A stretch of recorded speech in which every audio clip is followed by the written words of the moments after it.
that's gonna like kill you one day. Like that will kill you. For sure. I mean, just looking back, and again, I'm not a millionaire or billionaire, so maybe I'm doing it wrong. Who knows? If you can run a 6-minute mile, some people are gonna look at you and be like, dude, why are you sandbagging it? When you were young and your parents told you not to like hit your head on stuff, they're like, yeah, your brains don't, your brain cells won't grow back. Okay. Like, don't. Honestly, a smaller percentage of the like difficulties that veteran, the war not being over, like you said, like it's kind of simple. Even like combat is like, it's this conveyor belt of like lather, rinse, repeat. You're there with a small group. Life is fairly simple.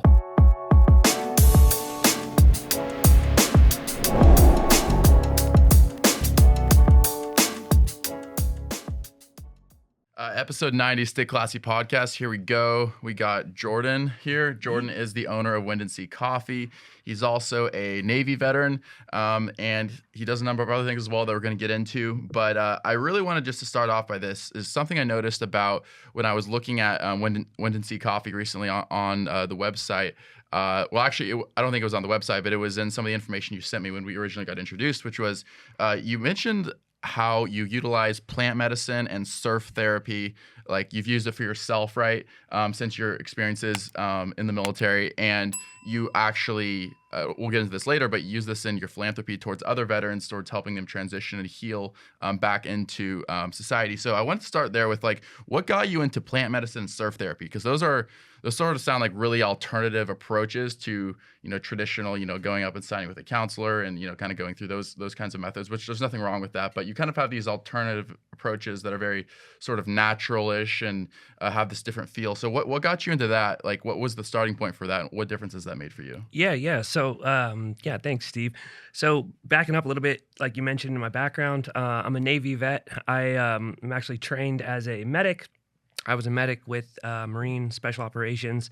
And so my background really is in sort of this Western medical approach, and that was both my clinical training, but also after I had gotten injured in the military, I went down a fairly like Western medical route. It was a lot of injections, pills, surgeries, these type of, you're really treating the symptoms. And if you have byproducts of those symptoms, well, there's a pill for that too. Yeah. So at first my approach was just like, I don't really care what my, approach is, like surgeries, injections, like I'm just trying to get better, like I got to get back into the action. I got to get back to my job. I got to get, so I'm like just looking for the fastest way possible. After, 4 months go by and I'm not getting much better, despite all these other modalities that I'm doing, it's starting to occur to me that like, there might not be a better, it may be some version of like managing these symptoms. And if that's the case, then, how do I manage them for the long term? How do I do this sustainably in a way that's not going to mess up my organs? It's not going to, I'm playing whack-a-mole with side effects. And, I've now seen kind of what the VA system can look like, and it's a lot of like salty old Vietnam, Korea vets, and they're on that, they don't know about a lot of these alternatives. So they're at the VA, they're fighting with the pharmacist to get their pills, and I'm like, dude, I don't want to be that. Like I really, really don't. That's no fun. No. And so you're like, if I'm gonna have to figure out how to like manage this, let's do so sustainably. And that's what kind of got me looking into alternative wellness, plant medicine, and then I can go into some surf therapy stuff too, but I'll let you hop in. I just wanted to start there because like I kind of like get into the hard hitting stuff right away, which is like, you come in and you have obviously the business background, but we can't ignore that there's a complete other side of you in this big part of your story, which is the military side, your time in the Navy. What was the timeline when were you a member of the Navy? 2013 to 2017. 2013. Okay, 2017. Yeah. And so I bring all that up because I feel like I'll share this, is that I have friends who I'm not going to name, but friends who are transitioning back from the military to civilian life right now. and it's been really hard on them for a lot of reasons. And I have family members. Both my grandfathers fought in World War II, so I have a family history of the military too. And I just know from hearing these stories that transition is so hard. It's so difficult. From the news, when I worked as a news reporter interviewing stories about like homeless veterans and those sort of things. Like I know that these transitions are incredibly difficult. I don't know from personal experience, but from observation and research. So I wanted to start out by getting straight into like this other side of you, which is the philanthropy side, which is that you help these veterans transition back into civilian life, but you do it in these very different ways. And so I'm not trying to make you sort of like justify yourself here, but just sort of like to explain like what got you into those alternate approaches. So yeah, like with the surf therapy stuff, it's interesting because one of my best friends, he constantly tells me about how surf therapy has made a difference for him. He was an Army veteran. He saw combat in Iraq, and he talks about like specifically just like the sort of the healing process and how first he didn't really know how to surf and wasn't really sure it was for him, and then now he just is addicted to it. He can't stop surfing even if he wanted to, it feels like. So talk about surf therapy and what that actually does on the mental healing side of things. Yeah. So one thing that you said that's important to kind of talk about is that transition. So in my case, I had gotten injured, just kind of in training. It wasn't like a combat injury or anything, but it was a lot was kind of being thrown into question. It was like the future of your job, your career. Yeah. You put a lot of identity into your job title, like that's who you are this, and so now if you're losing your job, like you're kind of losing a piece of yourself. And in my case, there was all these other, I'm losing my mobility, I'm losing respect in my community, I'm losing a lot of these other things, but even if you're not being medically separated from the military and you're just transitioning, you're coming from a culture where in 2 seconds, you glance over at someone's chest and you know their rank, kind of their story. It's written in their ribbons. You know what theaters they've been in, and so. But then you get to the civilian world, and you're just Steve. I'm just Jordan. Like I don't know what you do. I don't know your history. I don't know your background, and so. That sort of sense of self that gets built around, the culture, the rank, the discipline, the shared, trauma bonding that you guys all have kind of within the military. That's tough for everybody as they transition out. And they have to kind of redefine who they are and what they care about and, what they want to do in this next chapter. So I think that's, a challenge that a lot of people have, kind of regardless situation, PTSD, injured, not injured, like regardless, everyone's dealing with that. And I think where surf therapy kind of came in for me and where, it sounds like for your buddy and for a lot of people is it ticks a lot of boxes. One, you're getting in touch with nature, getting actually out there, which has its own like actual therapeutic effects, like physiologically. But you're also being part of a community. You're doing something, like in the military, you're coming from a shared experience, a shared lingo, a shared, sense of suffering in some cases, and surfing's kind of that way too. It's like, dude, like, you've been out on a big day and everyone's just getting thrashed and you're like, well, and there's its own terminology, like it's a culture around that. And I think that was what attracted me largely to it. And I think where it gets people a lot of benefit is that they realize like, out there, you're kind of in this flow state where all of like the problems that you have back on shore of like, who am I? What's my identity? What am I going to do? And, oh my God, the bills are here. And that kind of recedes for a minute. Yeah. For a second, you're just like all that, like, I can't surf if you're not paying attention to like, oh, I think this, is this a right? Yeah, I think it's right. Oh, let me paddle out over here. It's like this very, like you're focusing on this very like in the now, mindful activity. And I think that sort of just like moments of where you're not thinking is where you're kind of free from suffering. And that's what I think people experience when they surf and why it's been so beneficial. Enjoying this episode? Subscribe for more content on finding your own path to success. Every subscriber makes a huge difference to the pod, and we're grateful for everyone. And don't forget to throw us a classy like and comment too to let YouTube know that you're a fan of our stuff. Now back to your regularly scheduled podcasting. Yeah, and I want to say like, and by the way, I'll admit I haven't done like looked at like scientific research or studies on things like surf therapy, on plant medicine therapies that you're talking about. So I'm just gonna have that disclaimer. Like I'm not an expert here, but I will say from anecdotal experience from the people I know who have served that both the things you mentioned about have been extremely helpful for those people. But I want to save the plant medicine and sort of the scientific like element, because I think there's like chemical and psychological issues too that we need to like talk about. But I kind of want to categorize that later down the line, because I wanted to get into something that's going to be a very I think emotional topic for everyone in the room, which is that, you know, today is September 12th. Yesterday was September 11th, the 23rd anniversary of the attacks on the Twin Towers. And I would be remiss if I didn't point out that we have another veteran sitting in the room, which is our producer, Rob Esposito, who also served in the Navy. How many deployments, Rob, on your ship? Or So I deployed for both Afghanistan and Iraq. So I was on the first carrier that got deployed after 9/11. Yeah. I was stationed in Virginia when 9/11 happened. Within a month, I came out to San Diego cross country, and then 2 days later they flew me out to the John C. Stennis. We went over and bombed Afghanistan for like 9.5 months. Yeah, it was a real Groundhog Day kind of situation. Yeah. So Jordan, Yeah.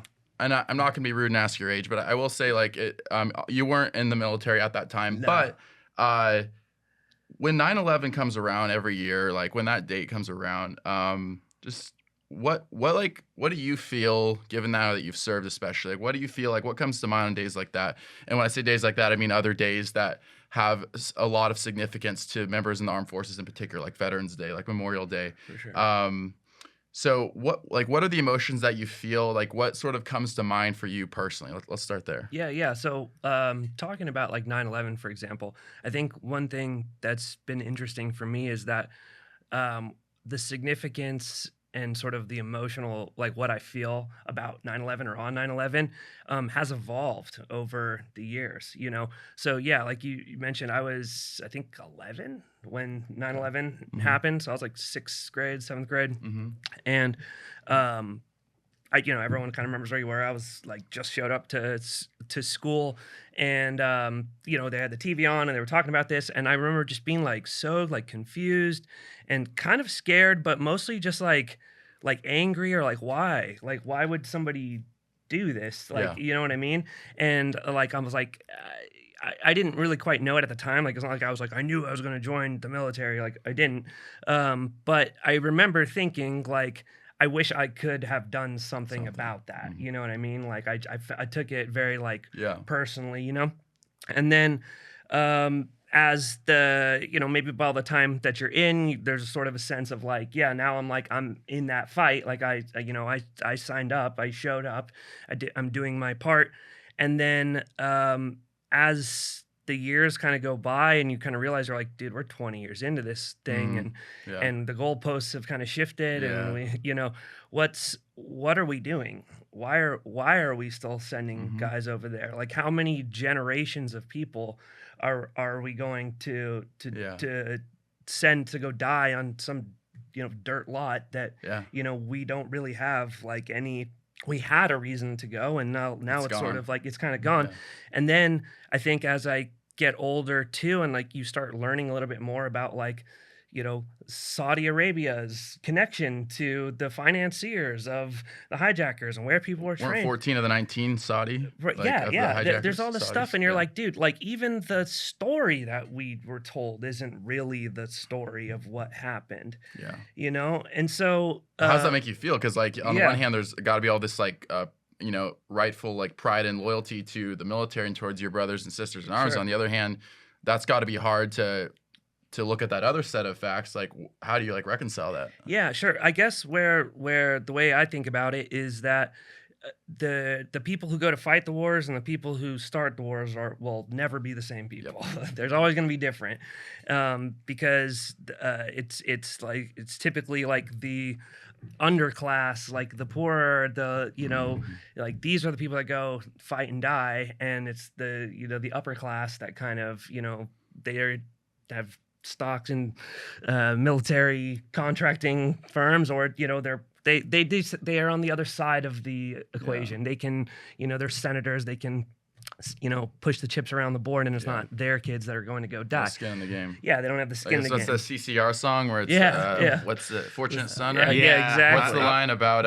ain't no senator's son. Yeah. I'm no senator's son. Yeah. I just want to say, Jordan, that I had a similar experience, except that I was in when it happened. Yeah. And it did evolve over time, because at first it was sadness and disbelief.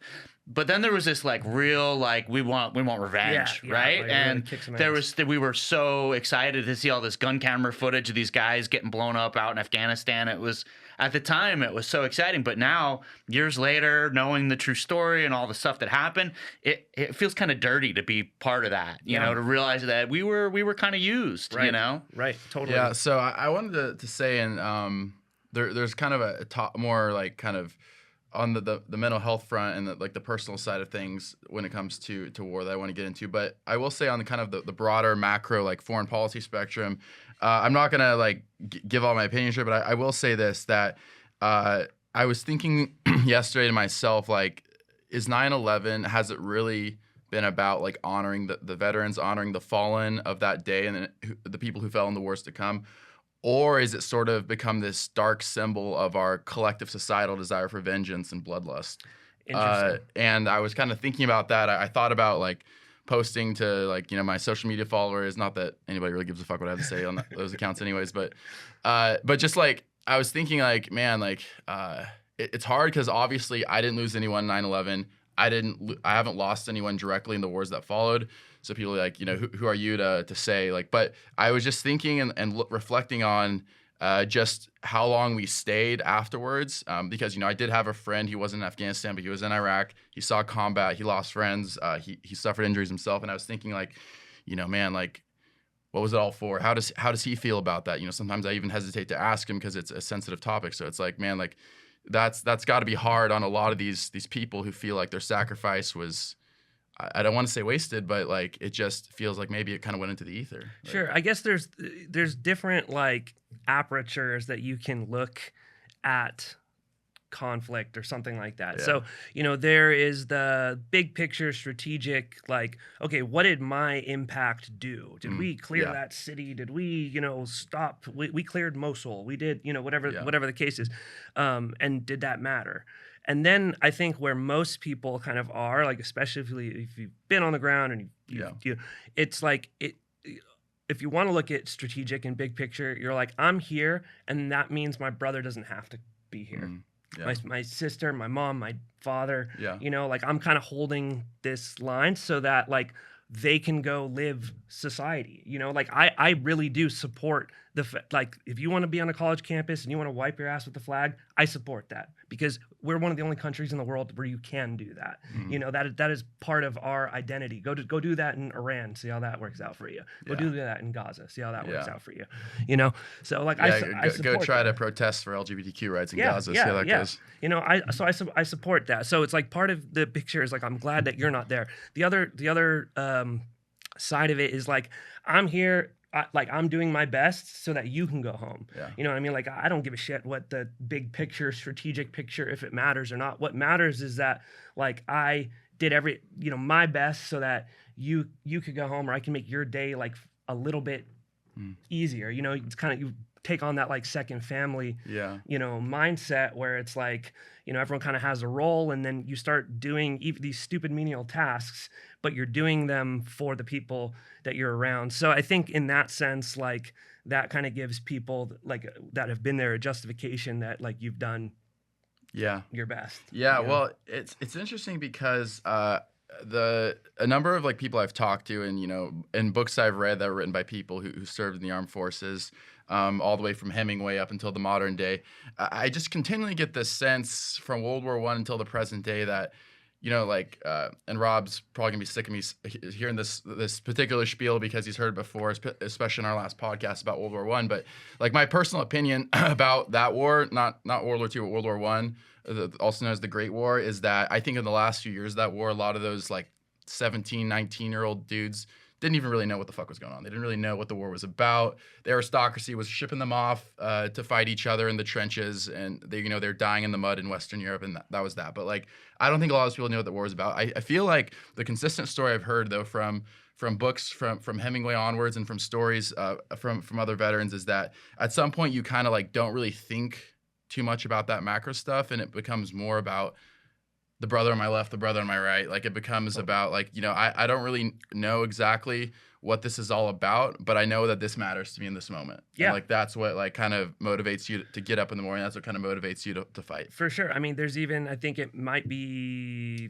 All Quiet on the Western Front. It's some Great World book. War One. Yeah. But it's a famous story about how it was on Christmas, and the The French and the Christmas, Germans, they come across and they play soccer together. And it's because they're like, that's why you have to try so hard to dehumanize the enemy, because it's real easy to see the humanity in the other side. And once you do, you realize you're like, oh, dude. It's like, can I really kill this person? Yeah, or like you see the absurdity in the whole thing. You're just like, we're just in some ditch over here. You guys are in a ditch over there. Some people thousands of miles away are gonna make us go run at each other and create a bloodbath. But like for 5 minutes, like we just like acknowledge this shared piece of humanity that is Christmas and soccer and whatever, and it's easier to do. That's why there's so much effort goes into propaganda.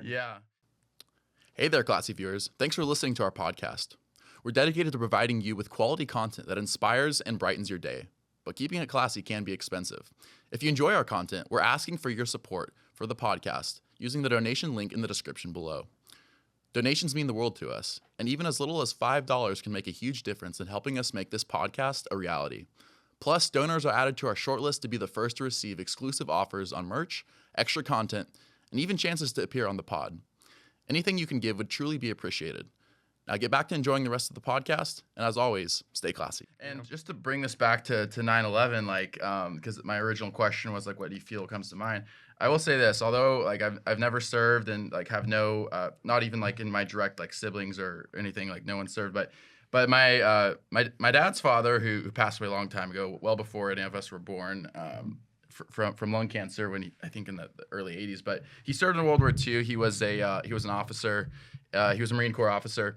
And he fought in the Pacific Theater, so he fought on Guadalcanal, he fought in the Pacific Isles, lost all hearing in his left ear permanently from a grenade. I heard a bunch of other crazy stories, like about how he ran into a burning ammunition factory and saved a bunch of people. Different breed. Had a Jeep blown up in front of him with like 30 people, like all this stuff. But and honestly, some of the stories are really thrilling. Like it's all recorded in these letters that he wrote to my grandmother, who was his fiance at the time. While he was at war, and some of the stories are really thrilling. Some of them are honestly so heartbreaking that I can't even get into it. But what I will say is that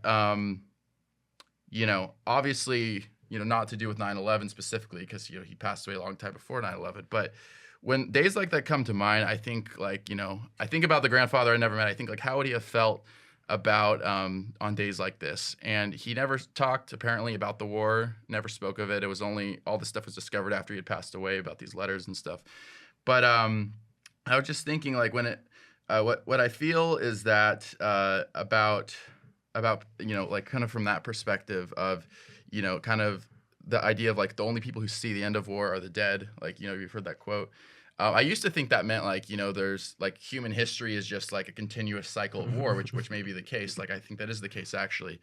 But I think that maybe what that refers to on a personal level, and this is going to tie back into what we were talking about earlier with the personal healing and stuff, is the war isn't really over when you leave the battlefield, is it? Sure. Like it's not over. Like, I don't think it was over for him. And, I have a lot of respect for him, so I'm not going to get into it, but I know there was a lot of personal struggles that happened, after the war, Right. A lot of personal pain, probably far more than I'll ever know. For sure. And I think like, there's a movie that didn't get a lot of a good reception when it was released.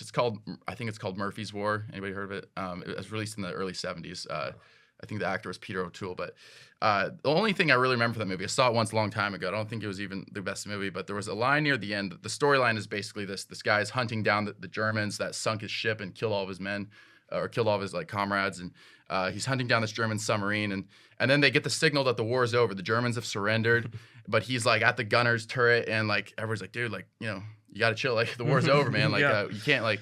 And he's like, it's not over for me. He just keeps saying, it's not over for me. Like my war isn't over. Right. And I just like, I was thinking about that the other day, and like the PTSD and the trauma that I see in a lot of veterans that, you know, you can actually see in a lot of unfortunately the veterans that are homeless and suffering. And the stories I've heard from friends about, you know, how that impacts relationships, how that impacts marriages, you know, father, son, like father, daughter, whatever. But like, I was just thinking with all of that, like the war isn't really over when people leave the battlefield. Sure. Like, Sure. So that's kind of, for me, I guess what comes to mind personally. I mean, do you guys kind of share that sentiment as people that have served, or like on days like that, does that kind of come up for you, or?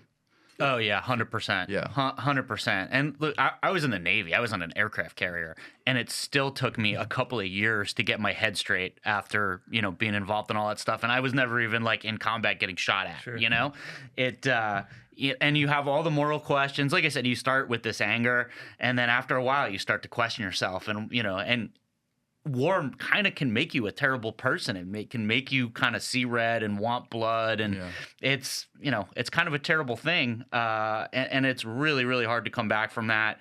And there's a lot better programs and stuff, I think, for veterans now than when I got out 20 years ago. But I don't think the impact of that has changed. I think it's still just as bad. Veterans still struggle when they get out. You know, part of that is just because you're like we were saying, you know, it's an institutionalized kind of place where you just have to worry about what your job is today for the most part, making sure you remember to shave this morning, your uniform's on and you show up. Right. And when you get out, you know, not only do you have all this baggage from, you know, being involved with something that killed a lot of people, you know, but all of a sudden the world changes on you. It's a tough transition for anybody. Yeah, and that's what I would distinguish that there. You know, obviously, like the form of PTSD that gets a lot of attention is like, okay, I went overseas, I did, you know, stuff that is, you know, let's call it morally gray, or just is inhumane, right? Non-human, and now I'm wrestling with that trauma that, you know, that's one type. And I think that is honestly a smaller percentage of the like difficulties that veteran, you know, the war not being over. So there's that aspect. There's, you know, the like you said, like it's kind of simple. Even like combat is like, you know, it's this conveyor belt of like, you know, lather, rinse, repeat. You know, you're there with a small group. Life is fairly simple. Any deployment, whether combat or not, it's just like you get in these routines. You know, it's kind of sometimes what you're doing is meaningless, sometimes it's meaningful, whatever.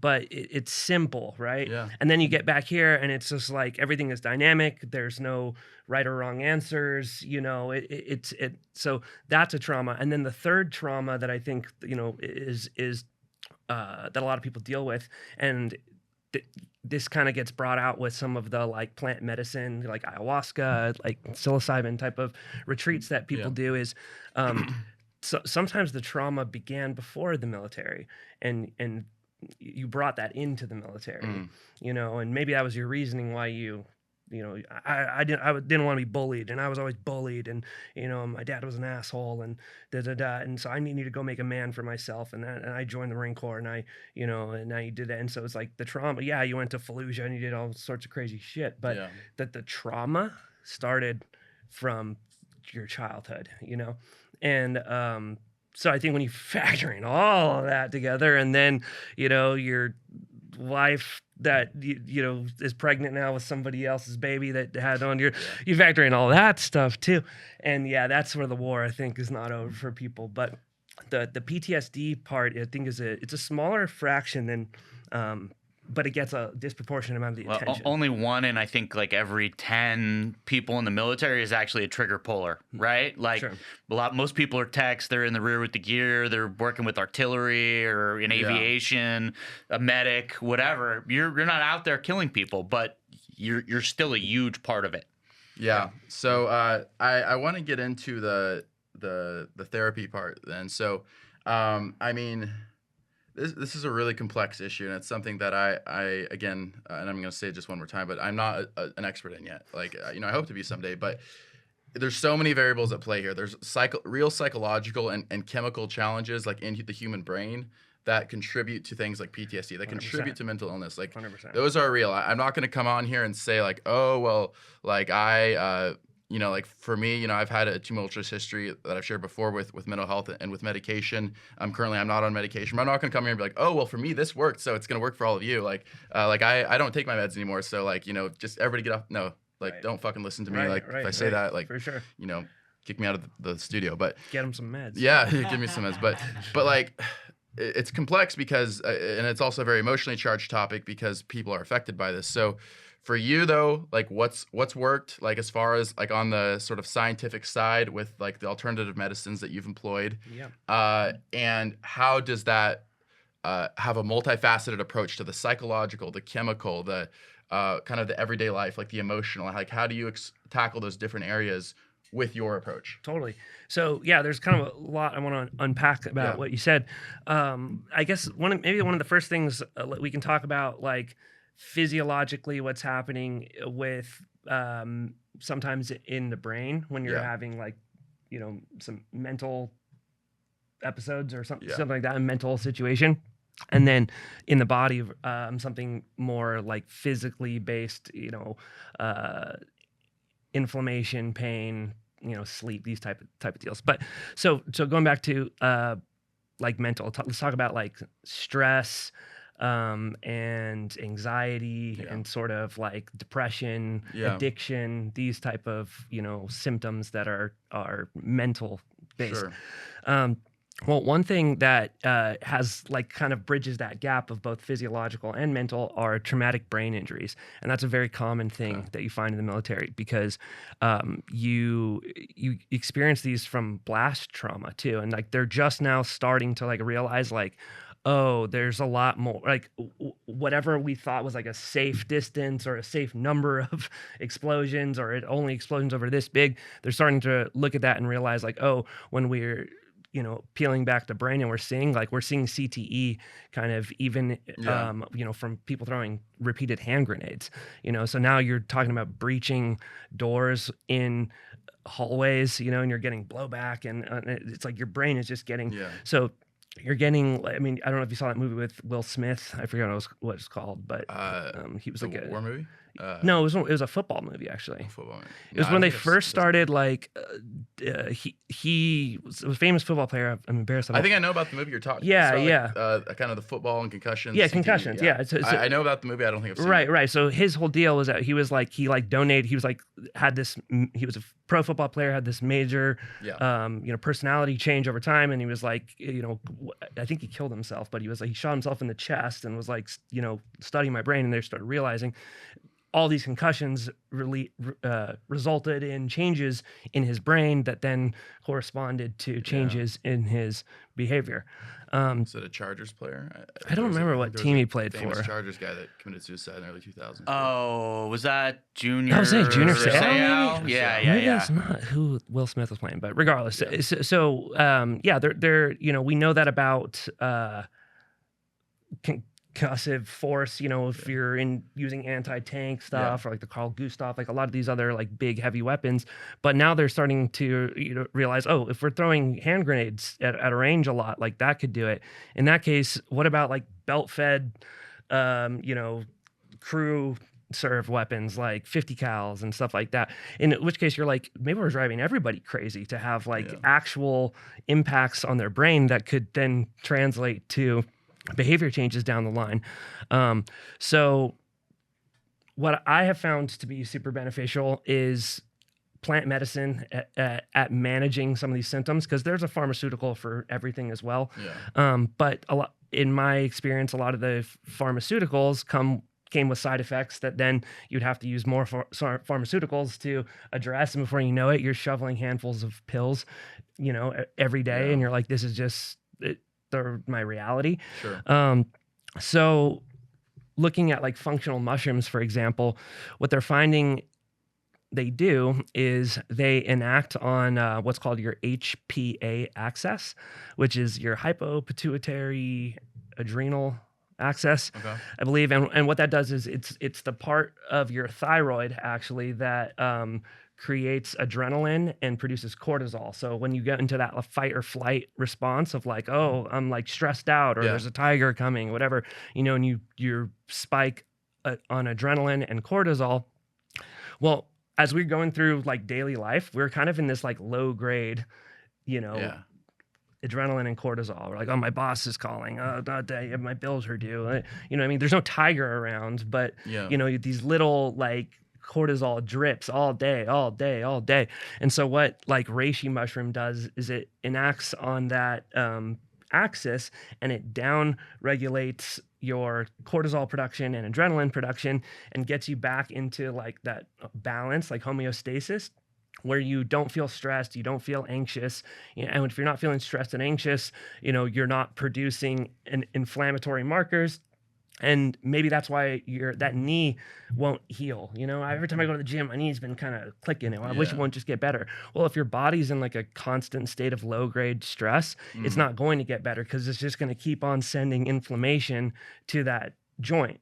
So by decreasing your cortisol production overall, you're decreasing your inflammatory response, which is So that's helping. interesting. So what I'm hearing is that like stress, it doesn't just like mean like a general feeling of discomfort on knees. It can actually contribute to like specific physical pains. For sure. And I didn't really know the sickness science and behind that, sickness, yeah. because it's your immune system too. Okay. Your immune system is an inflammatory response. It's your body sending T cells and white blood cells and all sorts of different cells to attack a virus or something. Yeah. And that's why it's like, if you're not sleeping very well, like let's say you're chronically underslept, Yeah. your immune system takes a hit. Why? Because all of these systems kind of work together to help each other out. So if you're not getting enough sleep, then you're not replenishing that like system, and so you're constantly kind of like undermanned, and then that's when your environment and all the bacteria and viruses that we're being exposed to, that's when that starts winning that battle. So all these things play together, and that's why like kind of stepping back, when I think about like entrepreneurship or business or just life in general, there's always this big trade-off right now, or it's like the hustle bro culture, rise and grind up at 2:30 doing burpees, The Alex Hormozis and all that. Which, I mean, by the way, I love that guy. For sure. But I know a lot of guys like that. The rise and grind, I like a lot of them. Example. But yeah, for sure. So there's that mindset, and for me, I guess on the flip side, like I'm kind of trying to approach holistically, in the food you eat, the medicine you do, the way you approach your life, it's holistic. And so the way I think about it is like, if your family life's falling apart because you're not taking little Tommy to soccer game, and your wife hasn't been on a date for 6 months, and and you're eating like crap, you just order Arby's every night, but hey, you're grinding, bro. You're 16 hours on the spreadsheets. How long can you do that? Yeah. And how, you maybe the first 3 months of your spreadsheets are crushing it, but then what happens a year later? Like now, your wife left you, or your partner left you, your kid, your life starts falling apart. Are you really bringing your whole self to work if the rest of your life's in shambles? If your health, now you're obese, and you have diabetes and all this other stuff because you let your health go. So for me, it's like you kind of have to, you can't just neglect certain aspects of your life. Like there are always going to be trade-offs, can't do everything. But for me, I find that if I want to be the best entrepreneur, the best business owner, the make the most impact in my community, make the most impact in veterans and et cetera, it's like I have to kind of balance the rest of my life, bring my life back into homeostasis. Sure. And before I move on to another question, I'm going to quickly say something about what you just said. Like with the whole like stress thing, I've always heard like, oh, stress is like a killer, to think of like mentally, which is true. But you're like saying like the science is there that stress can physically kill you in a sense. Like it can actually physically kill you if you don't take care of it. So for all these like hustle bros and entrepreneurs, and we've talked about them on the podcast before, the Musks and the Steve Jobs and those guys and the Bill Gates, like, oh yeah, like work 100 hours, blah, blah. It's like, oh yeah, like have fun with that while everything else in your life falls apart. And like, look at some of those guys, their kids sometimes fucking hate them. Like their spouses fucking hate them. Like their employees say that they're horrible to work with. like, well, but at least they're a billionaire. It's like, good fucking job, buddy. Yeah, Like, you know, yeah. like, so Yeah. the reason I bring that up is like, people talk about like, oh, like balance, yeah, but it's like, no, like this can be life or death. And it can be life or death for you. It could be life or death for your loved ones, like for those relationships. And stress is, you know, can physically kill. Like, and one quick anecdote, and then I promise I'll move on. But like, I was randomly reading up about this this battle the other day. It was a World War II battle. It was the deadliest battle of all time. The Battle of Stalingrad between the Germans and the Russians. And apparently, like something around, there were like around 2.5 million casualties, like the worst, most casualty-ridden battle of all time. You know, arguably the turning point of World War II. But the reason I bring this up is because apparently I was reading that, like, you'd think, oh, the generals who aren't doing the fighting, like, you know, they wouldn't be physically affected. But actually, the generals in Stalingrad, because of stress, were suffering so much physical pain. Like, apparently, one of the Russian generals, his hands had to be bandaged because he was riddled with eczema to the point where his, like, skin was, like, just almost, like, crawling. Like, and the German general, there was something wrong with him, I forget. And then the other Russian general that launched the counteroffensive that won the battle and saved the day, like I think General Zhukov, he was suffering some kind of physical ailment that was all stress induced. Yeah. And so the reason I bring this up is because like you can only put off like, oh, like I'll take care of that like mental like stuff like later, like all the holistic, people like, oh, that holistic hippie crap. Like it's like, no, like that's gonna like kill you one day. Like that will kill you. For sure. I mean, just looking back, and again, I'm not a millionaire or billionaire, so maybe I'm doing it wrong. Who knows? But the way I think about it is that like if you can run a 6-minute mile, you know, some people, but you're running a marathon, some people are gonna look at you and be like, dude, why are you sandbagging it? Yeah. Like you can run. I've seen you run a 6-minute mile. Why are you running an 8:30? Like why? And you're like, I get that. I can go faster, but in mile 7 and mile 10 and mile 14, I'm gonna burn out. I can't run that fast for that long. And it's kind of a similar approach. You know, it's like it's not sandbagging. It's just sort of like looking to the long run and trying to do as best as you can and work as fast as you can, but sustainably for the long run. And just on the last point that you mentioned, something about eczema, kind of interestingly enough, eczema is like an autoimmune kind of response. It's like an autoimmune disorder. There's a lot of these. Lyme disease is also one of those. Multiple sclerosis. There's a whole host of them, and it seems like they're becoming more prevalent. Like I know multiple people. Like they're making a comeback in like in a bad way. Yeah. Like I know people my age that have come down with like multiple sclerosis or have been just recovered from Lyme or something like that, and often that comes from ticks. But point being, these autoimmune disorders, they're finding that mushrooms have actually been beneficial in helping those because of its ability. So to sort I of want to talk about tamp that, down. and this will tie into your business. So the ingredients you use for your coffee, the adaptogens, and the you mentioned the mushrooms, and we've touched on that and the CBD, but talk about that in detail. Like how do those ingredients and then kind of the science behind that play into what you do on the business side? Like talk about the science that like sort of behind that, and then like how you start incorporating that into business. Yeah, totally. Okay, so I'll kind of briefly run you through some of the big ones. But so with CBD is interesting. It's a cannabinoid. It's found in cannabis, but it's non-psychoactive. So THC is the compound that makes you feel high. That's what's regulated. And CBD is all like 99% of the medicinal aspects of THC, but it's not psychoactive. What's interesting about cannabinoids in general is you have receptors in your brain and that correspond throughout your body, and they're literally like designed like a lock and key for cannabis molecules, like cannabinoids is what they're called.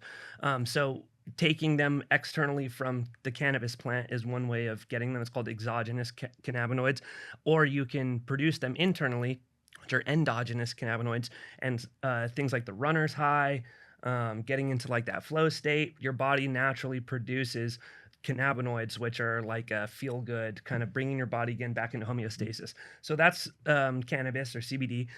Looking at some of the mushrooms, I mentioned reishi, which is one that modulates your HPA access, but some of the other ones that are pretty interesting are lion's mane.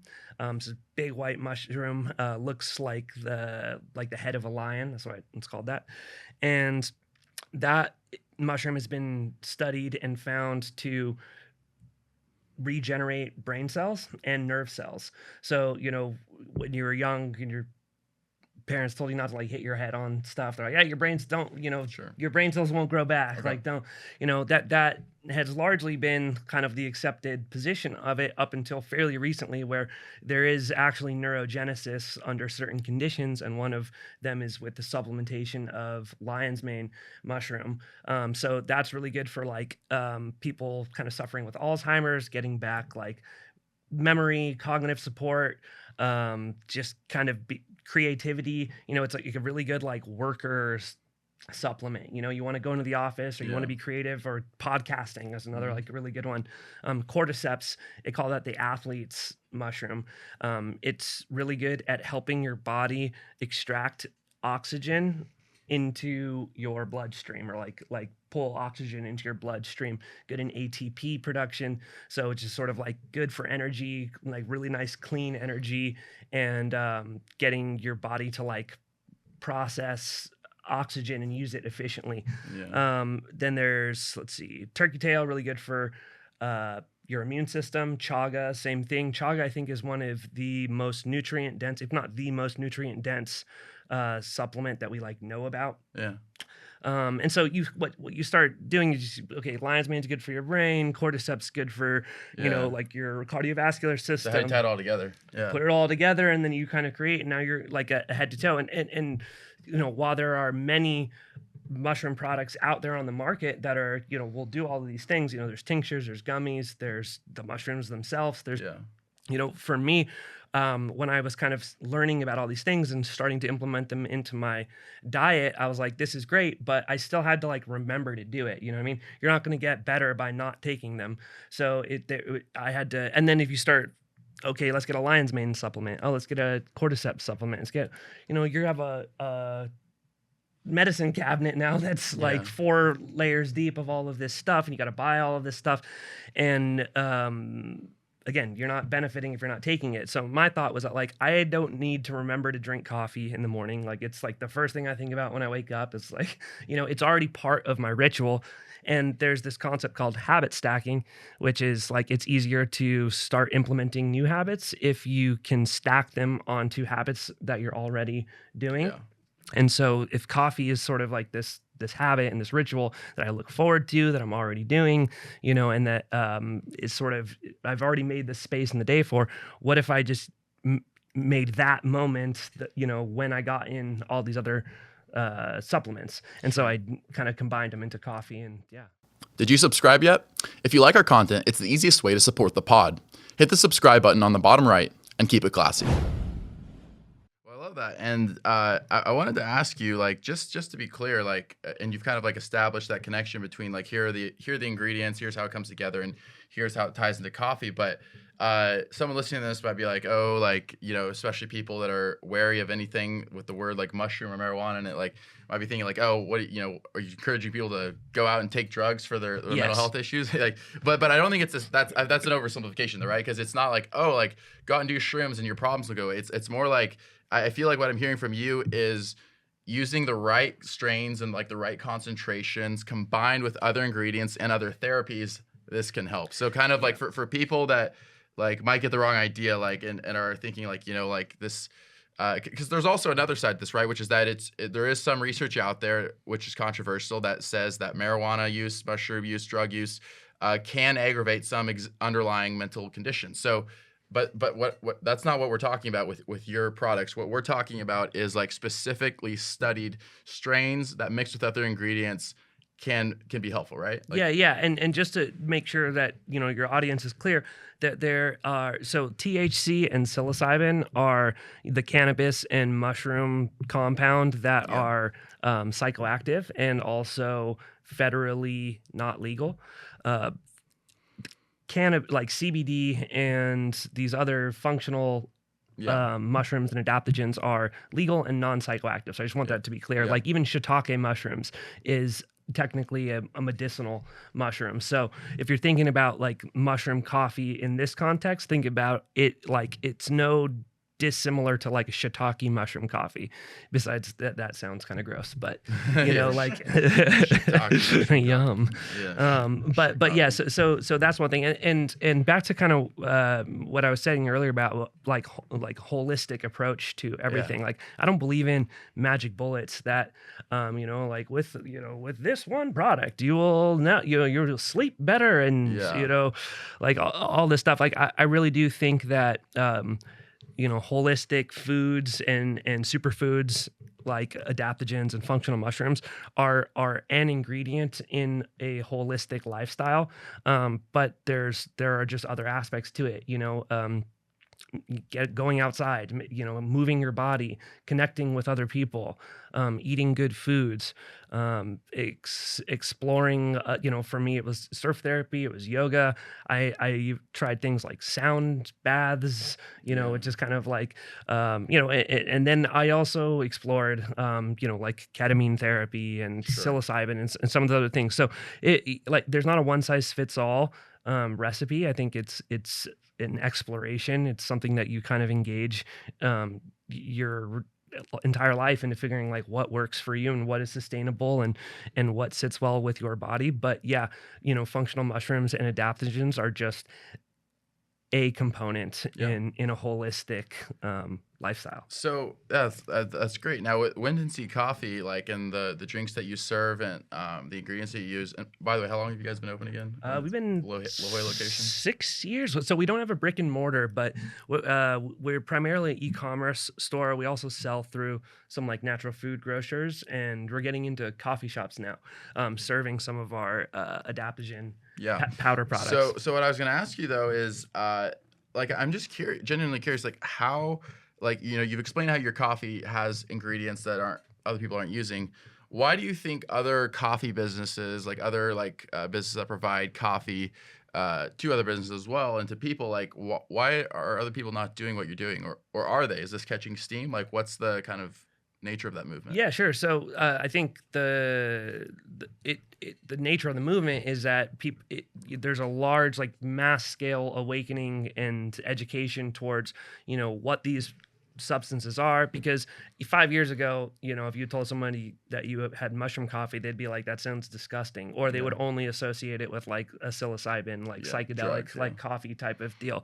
Nowadays they're like, oh, like mud water, oh, like, you know, some other brand that they've, you know, seen advertised to them on Instagram, or, you know, that their sister's trying and has been using for a while and she swears by it and blah blah blah. So there is sort of like people, you know, largely are becoming aware of this. They're becoming aware of the benefits, and the sort of like the off the bat like ick factor of like, I don't know, that sounds crazy. Like that's kind of going down. I would say how we differentiate ourselves amongst some of the other like mushroom coffee or mushroom coffee alternative products out there is that we're really approaching it from a coffee first. Like some of these other brands, I guess I'll mention them, but like Four Sigmatic is an old one. It's been there for a while.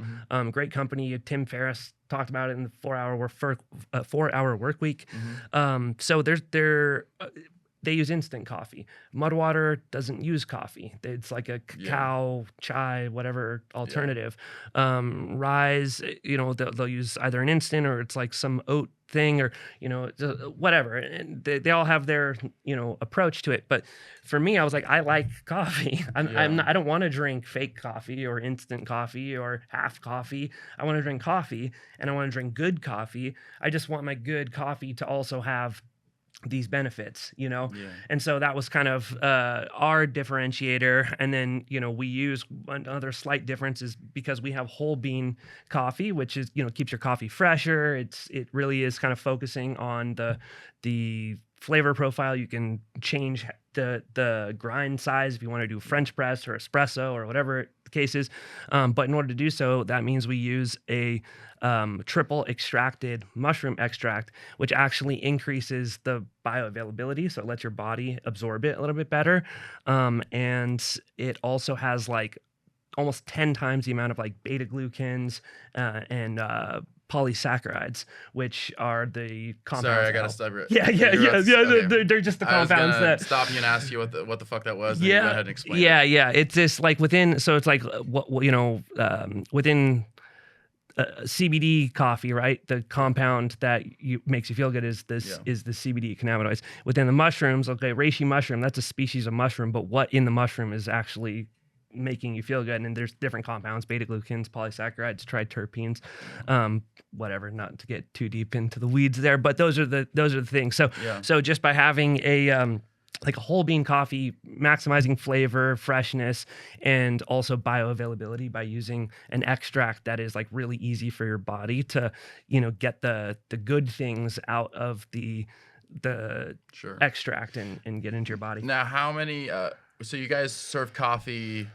Sorry, is it throughout San Diego? Is it just in La Jolla kind of area right now, or serving? We're just in. Where's your coffee going? Yeah, what so locations? we're served out of the Blue Whale in La Jolla. Okay. Valley Farm Markets in La Jolla and in Spring Valley, and then we're in 3 locations in Vegas.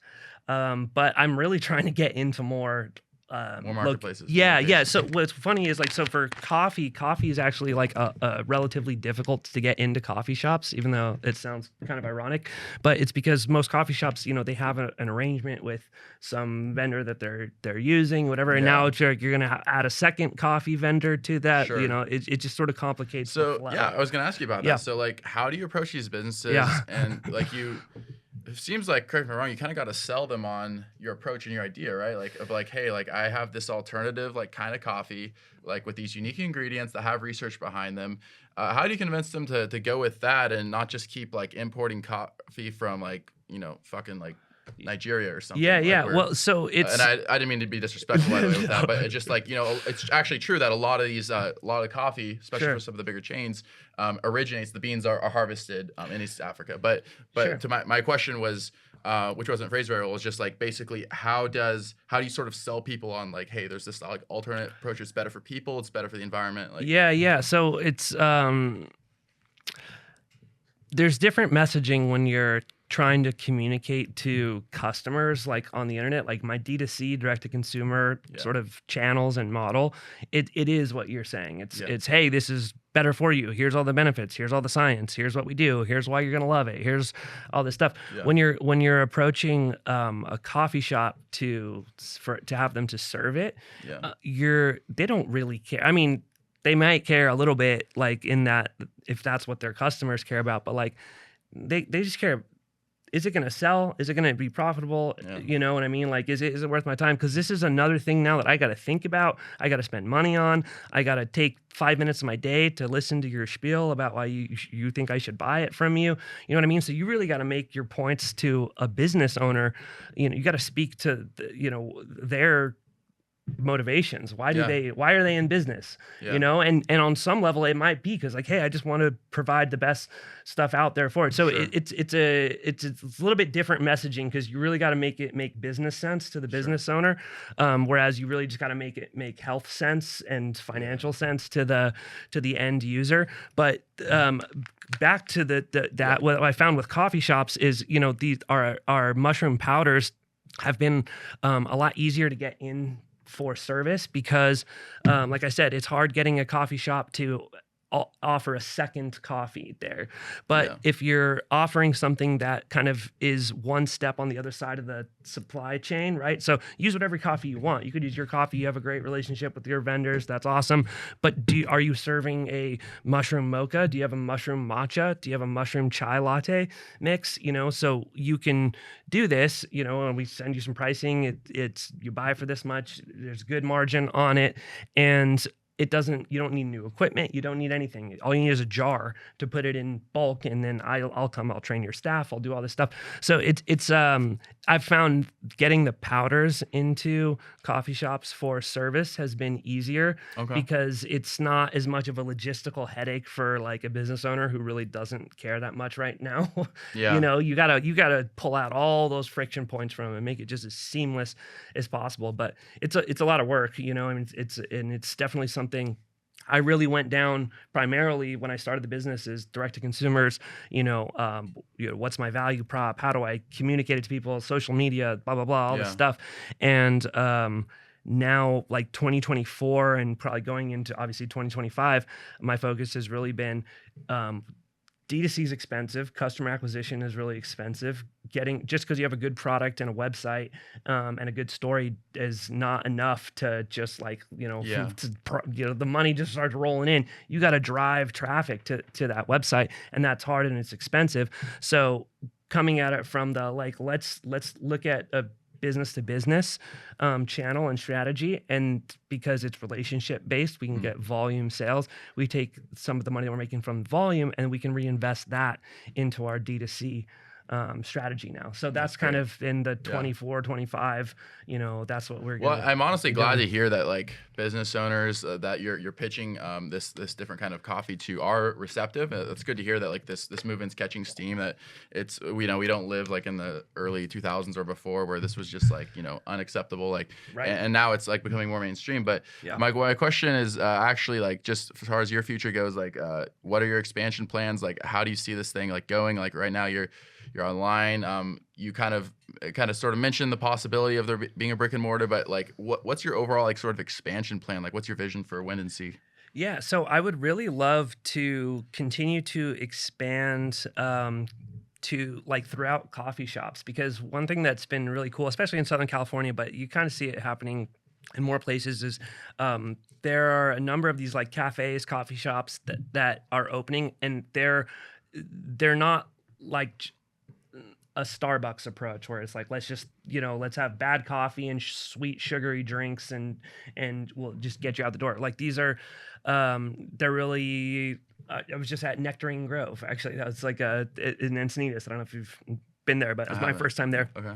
And super like healthy spot, they have, gluten-free, whatever, everything. But just like their emphasis is on, whole foods, like healthy meals, smoothies, using fun ingredients, like these sort of like superfood type stuff, cocoa nibs and bee pollen and stuff like that are like these foods that are also kind of like superfood supplement type, and they're normalizing and making demand for these things. So those types of locations are like the perfect fit for us, because we're like, that's exactly who they already get it. Yeah. You're not having to convince them that this is a real thing. And they're There's like, all those barriers there. yeah, there's not all those barriers. They're like, hey, they're like functional mushrooms, and they're like, okay, yeah, no, I'm familiar, I get it. Now, if it makes financial sense and it tastes good, we're in business. Yeah. And they already know that their customer base are our demographic. Like that's who we're looking to. So I think kind of continue to pursue that. And then, what I've loved about doing direct to consumer and just building a brand in general is honestly like doing this type of stuff. Like I love connecting with people, sharing my story, hearing other people's stories, and just sort of expanding. So I think, like every brand pretty much for the next 10 years, there's going to have to be an emphasis on like a digital component, like, media, content creation, anything. So, we started a podcast this year. It's called the Mind Body Mushroom. And just kind of, that intersection of holistic wellness and human stories and, just, I guess, whatever's kind of interesting. I've always thought it'd be really sweet to do these like kind of like vlog type of trips where, you fly down to like El Salvador and go like tour a coffee farm and like get some like really cool content of like the production, partner with other brands, like local like surf brands and stuff like that, get like co-branded sponsorship with their gear, and then you do like a surf trip down there, coffee farm, and it becomes like killer. Episode, whatever. Like, just really having like fun with how do we draw attention to all of these things that I'm interested in, and I know other people are as well, and so just kind of creating like an ecosystem around that. I love that, man. Like the kind of the surf idea, like I know a number of people I'd be interested in that. I'll think on that one. Yeah, dude. Maybe there's some kind of collab if you can help me put something together. It's been an idea in my head for a while. But no, I love that, man. But last question before I let you go is just this: like we've touched on a lot of different stuff. We've been all over the place today, but sort of to tie it all together, man. Like we talked a lot about like PTSD earlier, and we talked about like the mental trauma that veterans face and the challenges of coming home and trying to live a quote unquote normal or civilian life. Right. For you personally, and this doesn't have to be like any big like moral lesson for everybody, but just for you personally, I want to know like with all the challenges of the transitions that you had to make personally, and then not only did like in overcoming those challenges, but in founding your own business and being successful with it, I genuinely curious, man, like what like kept you going like through all that time? Like I'm sure it wasn't easy. I know for a fact it wasn't easy based on what you've told me. Like what kept you going? Like what motivated you? What still motivates you? Yeah. So I guess a couple things on a very like pragmatic level. Having worked in the military, I was like, I don't want to work for another like big company again, or have I like working in small teams, but just like being an employee of a bureaucratic organization, I was like, I am good on that. Like, no. So I have to then figure out what I'm going to do. Like, how am I going to put food on the table and continue going? And I have a tendency to like beat myself up a lot, like I'm very hard on myself. And that's been like one of my challenges. But what I've kind of over time, I'm always like, oh, why am I not, bigger? Or why have we done this? Or are you working hard enough? Like, oh, you're supposed to, this is a startup. You should be putting in 90-hour work weeks. Why aren't you doing that? Like, what, that type of deal. And what I've found is that like falling in love with the process and just sort of like enjoying like the struggle and not being so attached to the result, because once you get that result anyway, it's just going to be another milestone that you like. I'm the type of person that's not going to be satisfied with that result either. So then it's the next thing, and then it's the next thing, and then it never ends. So you're just miserable. That's your deal. It's like you got to realize like, this is what we're doing. This is it, man. Like I'm happy to be here. I'm happy to share this moment with you and talk about it. And it's 12 on a, what even day is it? Thursday. Yeah. I didn't have to call anyone to be here. I didn't have to ask permission. I'm like forging my own path, and the imposter syndrome that sort of is associated with that for like the first couple of years. And I'm on some level the whole time, but like I've started to feel less of an imposter and feel like, no, this is who I am. This is what I do. I'm in control. I got this, and I'm just enjoying the ride, man. Like that's all I can really do. So June of 2023, randomly, it's kind of like random story, but I got sepsis. It was like I had like a random infection that became a kidney infection that became sepsis, and I was in the hospital for like 4 days. They were like, "Good thing you came in." They're like, "You were probably like hours away from a septic shock, and then we would have found you." And it was there's like a really high mortality rate at that point. It was like whoa, it's sort of like out of nowhere, dude. Like, but while I was in the hospital, which was honestly probably the most miserable thing I've ever done in my life, just being in the hospital for 4 days, I had thought back to like, what if I had just died? Like, what would have been the last thing that I had done? And the Saturday, Sunday prior to that, or like the 3 days leading up to that, I had just taken my girlfriend on a trip to like thank her for, she helped me like do some work on my house.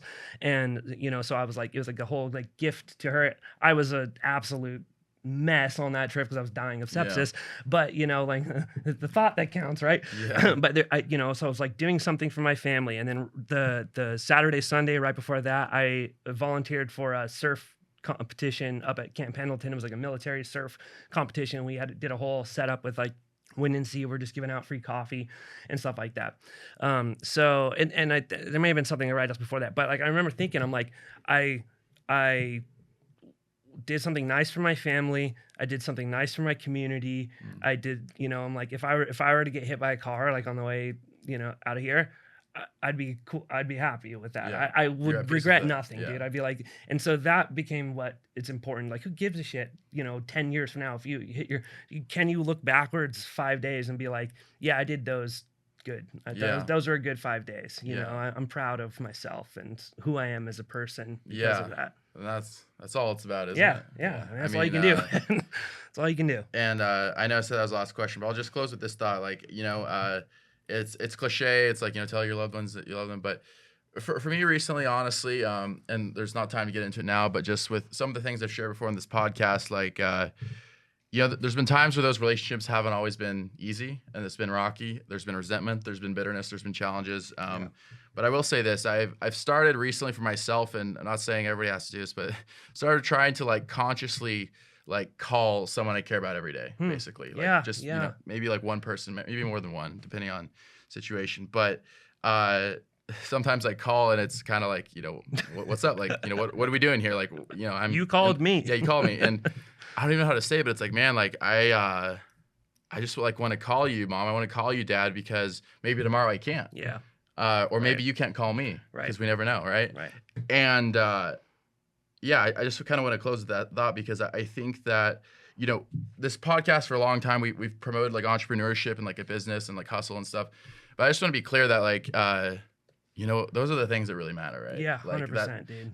like in just like a weird way, like with we were talking earlier about war, it's like sometimes forgetting what the war is about. Like life can be like that, right? Like life is like war. Sometimes we forget what it's all about. What matters is coming home to mom and dad, coming home to brother and sister, wife or girlfriend or fiance or whatever. Like that's all it's about. Like and like those other things, not that they're not important, but like don't get lost in that, right? Like, and that's kind of what I hear from your story, and so I just kind of wanted to close with that. But dude, I completely agree. Yeah, it's I mean the little things are the big things, and you really gotta. When people look back on like their deathbed, like I just heard the statistic, and it was something like the things they regret are like being too hard on themselves. That's one of them. Not accepting other like people, like their kids or their wife or whatever, their partner, not accepting them and kind of letting them just like do what they want to do. And it's always a regret of I didn't regret that I did this. It's that I regret that I didn't do this, that I didn't start that business, that I didn't start that podcast, that I didn't move to Europe, that I didn't join the military, that I didn't, it's the regrets. People always regret the things that they didn't do, so like go out, just try to do your dreams and don't be so hard on yourself, and, value the people that are there next to you, because the little things are the big things. Love it, man. Well, I really could do another hour at least of this, but I will say, like, just to give you a chance to close, like, tell people again, like, your website, not just for WindanSea and that information, but also how, like, people can get in touch with about some of the philanthropy you do with veterans, and some of the work you do with veterans, with the surf therapy, with the plant medicine, the holistic healing. Like, how can people get in touch with you and access those resources? Yeah, thank you. So the website is WindanSeaCoffee.com, spelled like the beach. So there's no D in and. It's like WindanSea. Just like on the Hoya. So WindanSeaCoffee.com. On Instagram, it's at WindanSea Coffee. Check out my YouTube channel. And regarding the philanthropy stuff, so we donate to One More Wave, which is a surf therapy nonprofit based out of San Diego. And another thing that we also do a number of different like veteran stuff. Like we help other organizations as well, but that's the big one. And then another initiative that we just started, it's added on our website now, which is it's kind of cool. It's called Eco Drive, and the organization is called 4Ocean. So if you purchase anything on our website, it adds to your cart kind of automatically. You can toggle it off if you don't want to, so it's no big deal. But it's like a $2 donation, and what that does is it cleans a pound of plastic out of the ocean. So and a pound of plastic, for reference, it's something like 100 forks, like 1,000 straws, 20 water bottles, something like that. So it's like it's tangible. Yeah. It's like a meaningful thing, and especially when we are finding microplastics in our balls. I think it's about time we start doing something about it. So and please just connect with me on anything. Shoot me a DM. I'm very approachable. If you if you have any questions, if you're interested in the product, if you want to try a sample, or if you're a business that's looking to collaborate, we do a lot of stuff with like fitness organizations organizations, if you're another podcast, if you're a coffee shop owner, a grocery store, a food distributor, anybody, just hit me up. Yeah, I'd love to connect. So Yeah, and if you don't hit them up, and if you don't go on the website, you'll end up with microplastics in your balls. Double the plastic. Jordan, loved having you on today. This has been a real honor, man. Yeah, you too, Steve. I yeah, appreciate love it, the brother. shit, man. Awesome. Thank you, bro. All right, awesome. Thanks, guys. That's a wrap. This has been another recorded episode of Stay Classy Podcast with your host, Steve Wire. Thanks so much for tuning in, and as always, you can find all of our content at our website at stayclassypod.com. And thanks to our production sponsor and partner, MaxLux Media. You can find them at maxluxmedia.com. Don't forget to like and subscribe to our channel on YouTube. Every subscription helps and goes a long way towards ensuring that we can continue to produce content for viewers like yourself. Thanks so much. Stay classy.